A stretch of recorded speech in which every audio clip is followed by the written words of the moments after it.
A co-host on Tuesday nights. You may know him as the Solomonster. What's going on, brother?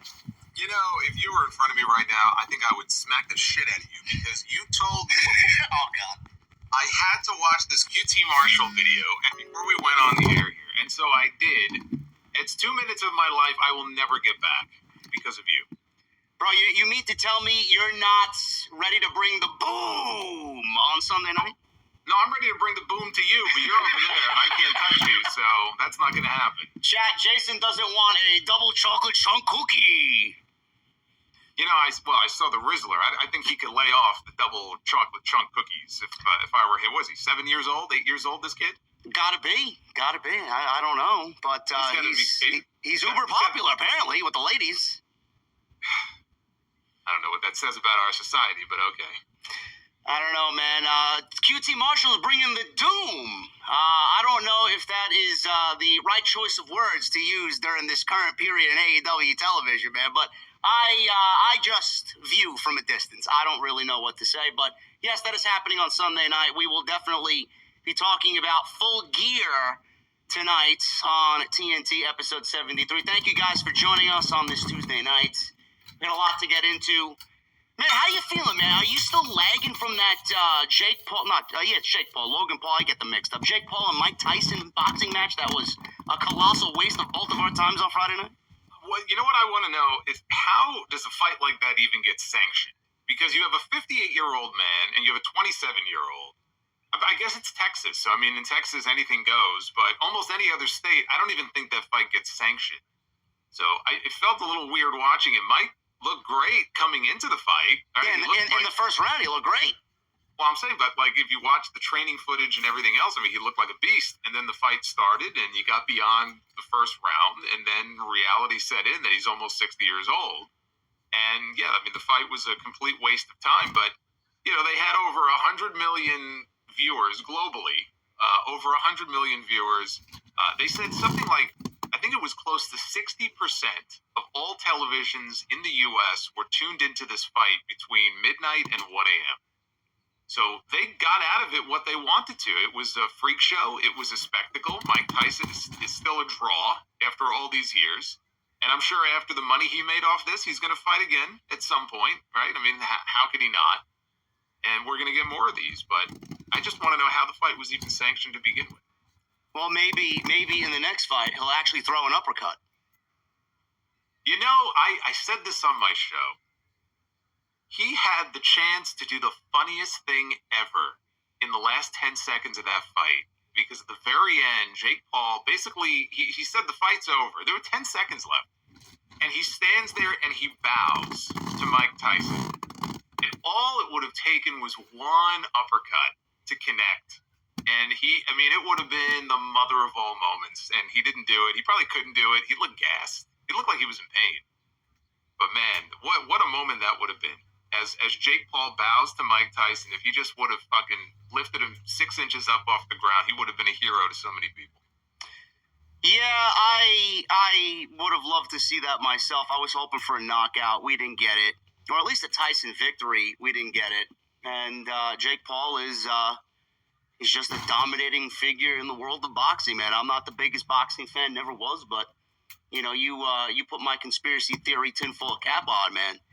I don't know. A lot of people were saying you saw Logan Paul. You saw Logan Paul at the end there, right? He was trying to plant the seed for something with Tyson down the road. Well, I think a lot of people want to see him get knocked out more than his brother. So, but see, that's the whole thing, though. Like they're great heels. They are. They're so hateable that I think. There are people who are willing to pay. I don't even know how much this pay-per-view went for, but there are people who are willing to, well, I mean, I guess it was on Netflix, but if it was on pay-per-view, you would have had people willing to spend good money, I think, to see one of these two guys get knocked out. So they have that quality about them. I mean, I think that's part of what makes him such a good heel in WWE, right? He is so hateable, which is kind of funny that at the beginning there, they were trying to push him as a baby face. I'm like, this is completely the wrong role for him. What are you doing? Like, he's a born heel. But eventually they came around and they realized it. Yeah, we'll be seeing him sooner rather than later going into WrestleMania season. But, yes, the fight was a waste of time. And I regret even covering it and doing a watch-along. So I should have just done my SmackDown stream and just said, screw it. do whatever else on a Friday night. But at least we had Morrow. At least we had Mr. Ronaldo. So That's true. it wasn't all that bad. He was trying to work wrestling references into his commentary. It's always a great thing. Always a great thing. I wish we would see him on Netflix come January 6th, but that is Joe Tess's job.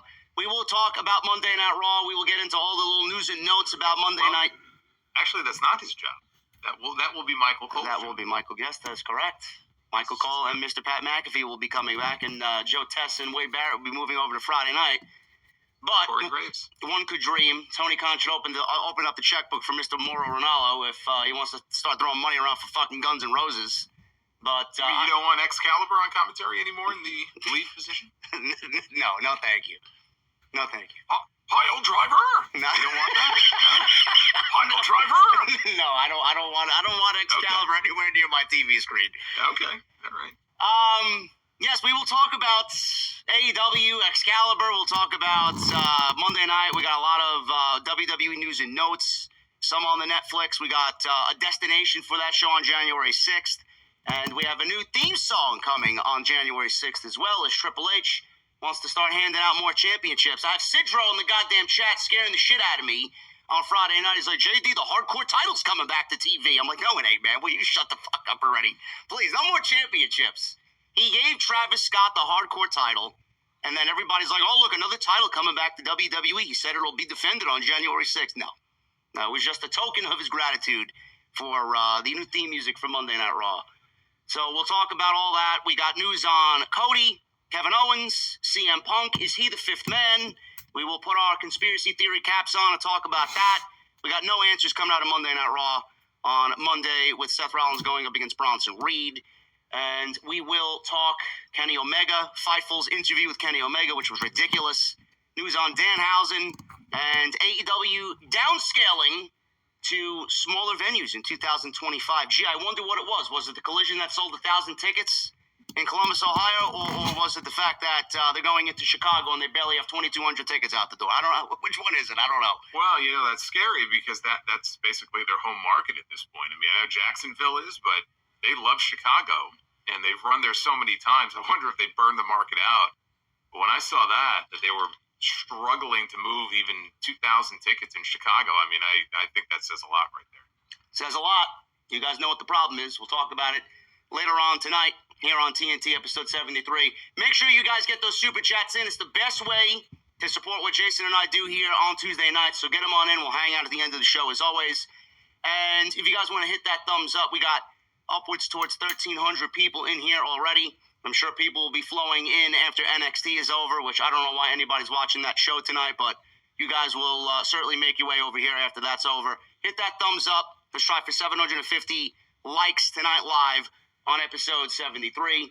And make sure you guys go and check out Jason on YouTube and on Twitter. You guys know where to find him. And his @ on X is on screen right there. And you guys know where to find him on YouTube. Everything will be linked down in the description of this very video. Jason, as always, what do you want to start us off with tonight? Why don't we start off with the Women's United States title? Okay. Because we got the brackets on SmackDown on Friday night. So we know who's in the tournament. The biggest surprise to me, I thought we were going to get some Raw talents in there, and it's all SmackDown. It's pretty.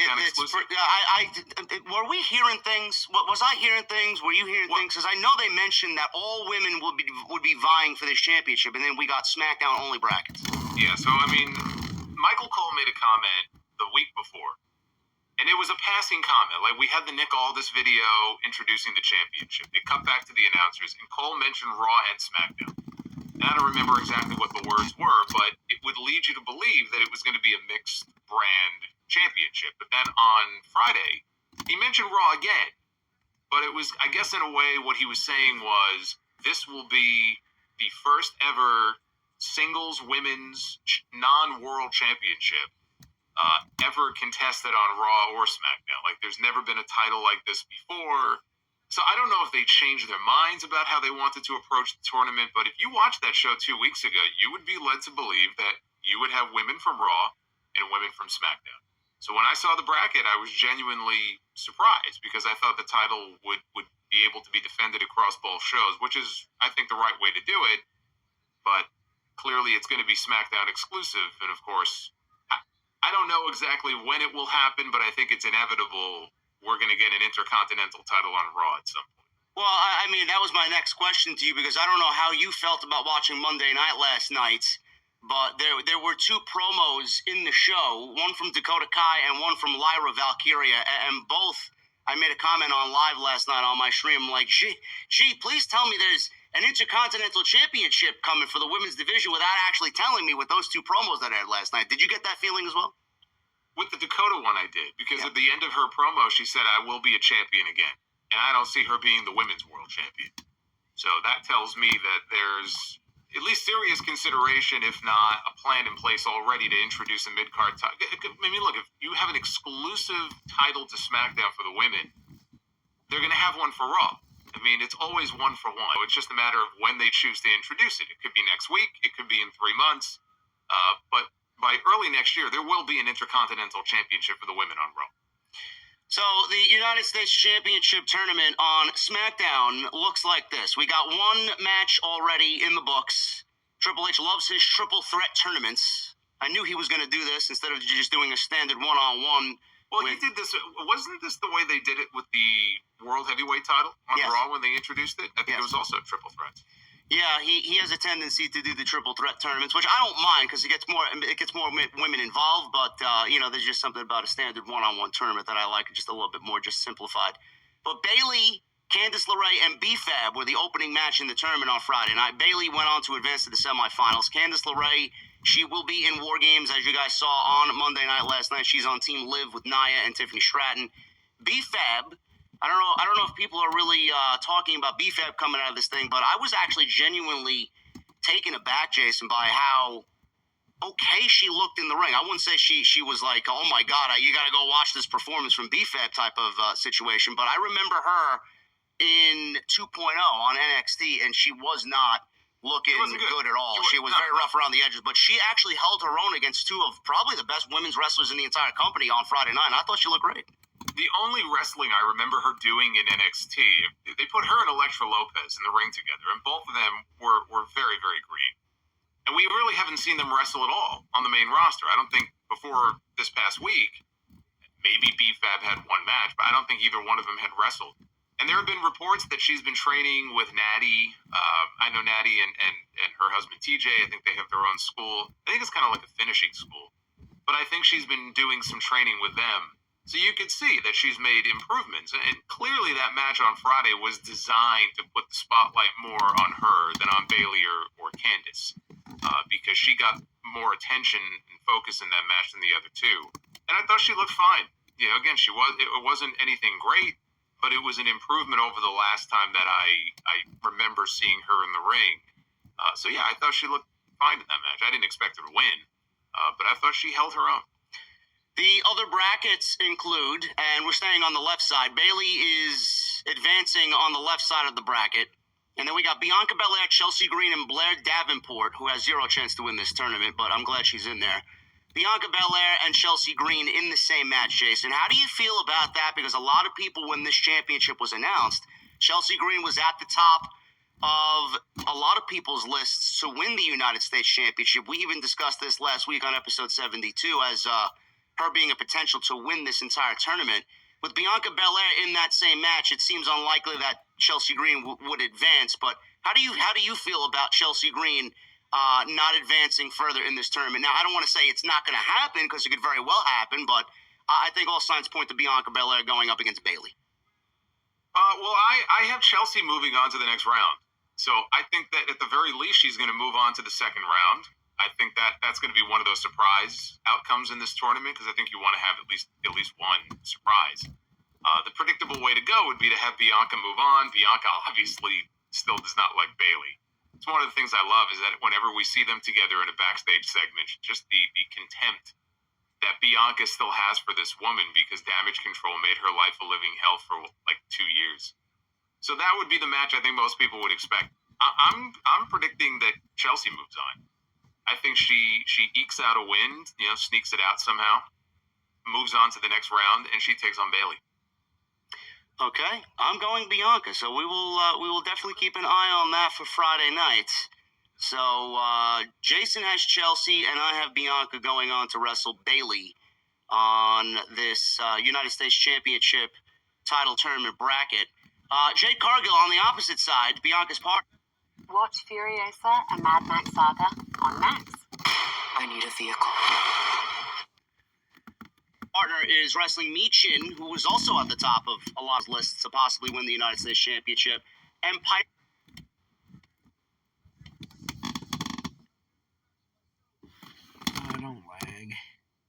Niven. Now, I think all signs here, a lot of people tend to think that Jade Cargill is going to win. Do you feel the same thing about Makn advancing in this tournament for the United States Championship? No, I think that Piper Niven is going to move on.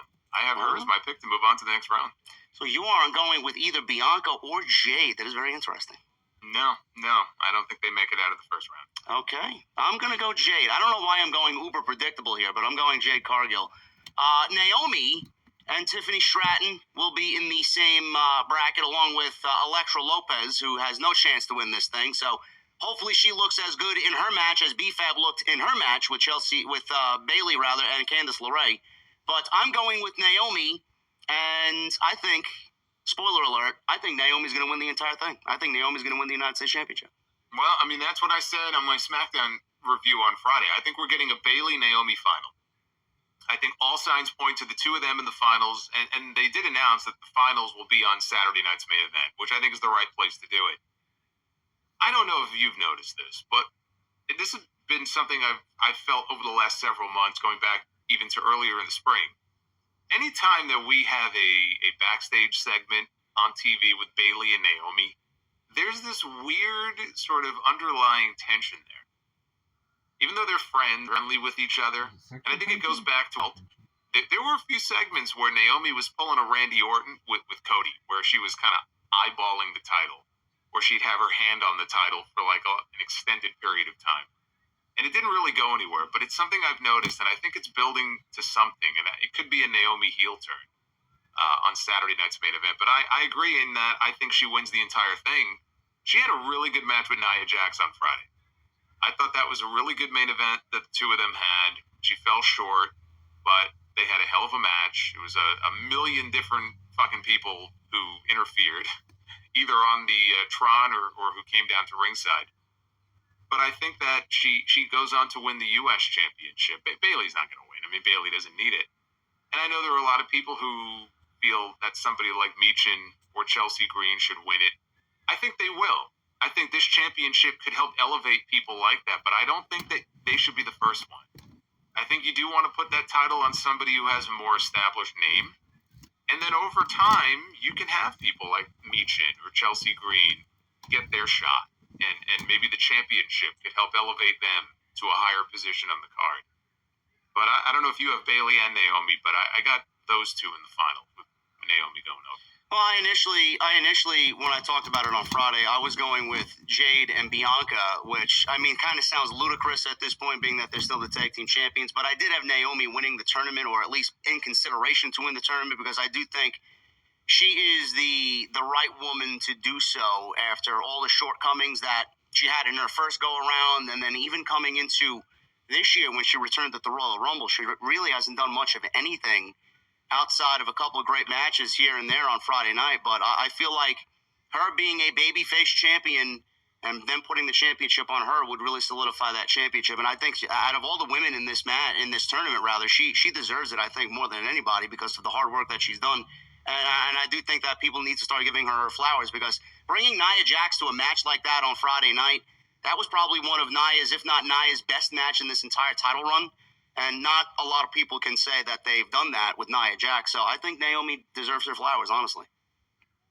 Yeah, but I would also not take things completely away from Nia Jax. I mean, she has been noticeably better this run than she was in her previous run.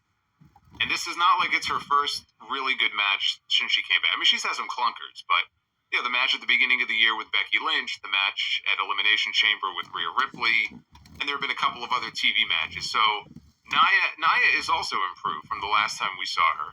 But yeah, Naomi went out there and gave her probably one of the best matches that she has had this run. The other reason I think that it makes sense for someone like Naomi, a babyface, to go over, both women's world champions are heels. So I just really don't. And again, maybe Naomi will go heel, maybe she won't. I'm not saying she will. But wouldn't it make more sense to put this title, at least initially, on a babyface? Otherwise, you got 3 women's singles heel champions. That just seems like overkill. Yeah, I do agree with that, absolutely. I know AEW's champions, they're all heels, aren't they? Every champion in AEW is a heel right now, currently? No. We have, well, let's see. We got Moxley. We have Perry. We have Private Party. That's right. Most of the champions in AEW are heels. Yeah, so it's definitely heel dominated for sure throughout both companies. But yes, Naomi, I'm picking to win the United States Championship, and I think that is going to be a big deal, good deal for her. We will stick with the Friday Night SmackDown discussion because there were 2 instances on Friday night that really set the show apart from previous episodes of SmackDown, which I felt lifeless and just kind of formulaic. But when you got good story kind of woven through